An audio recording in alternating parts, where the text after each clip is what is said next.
l'affaire fait grand bruit en Provence.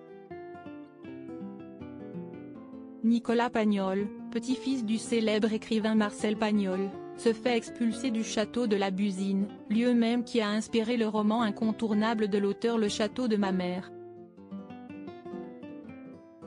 C'est Jean-Marc Coppola, adjoint à la culture de la mairie de Marseille, qui lui a appris la nouvelle, alors qu'il occupe les lieux depuis une vingtaine d'années et qu'il fait vivre le domaine autour de la culture et du cinéma avec un bilan excellent chaque année.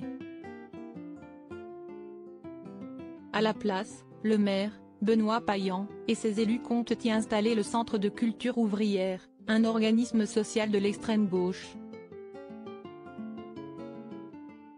Autant dire que celui qui gère aujourd'hui la mémoire de l'écrivain attendait de pied ferme l'arrivée d'Emmanuel Macron à Marseille ce lundi 26 juin, d'après ce qu'a rapporté Le Figaro. Le petit-fils de Marcel Pagnol espère recevoir le chef de l'État au château de la Busine, le fameux château de ma mère, à une vingtaine de minutes du Vieux-Port, ont indiqué nos confrères. Bien loin de s'imaginer l'ampleur que la polémique prendrait avec une telle décision, les élus ont en outre négligé l'attachement des Français à Marcel Pagnol. Cerise sur le gâteau, ils auraient même fait une offre déroutante au petit-fils de l'auteur. Le pire, c'est qu'il me demande de rester comme président d'honneur. C'est d'une impolitesse incroyable, s'est agacé le fils de Frédéric Pagnol auprès du Quotidien. Nicolas Pagnol a par ailleurs été menacé physiquement, au point de porter plainte le 21 juin dernier. Il a sollicité l'aide de tout l'appareil de l'État, de Rima Abdul Malak, ministre de la Culture, jusqu'à l'Élysée, peut-on lire dans l'article.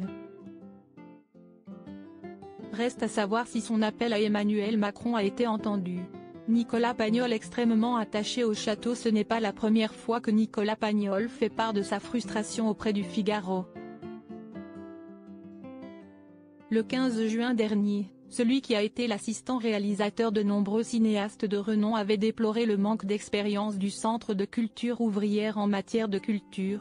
La mairie de Marseille nous vire pour nous remplacer par une association ouvrière dont le cœur de métier est la gestion de centres sociaux et n'a aucune expérience en équipement culturel.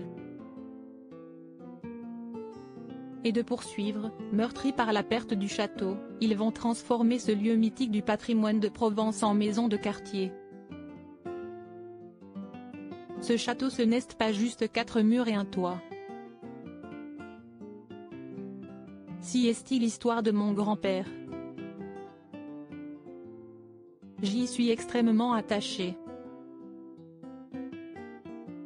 Au-delà de mon cas personnel, si est un lieu phare pour tous les Provençaux. Crédit photo, Cédric Perrin.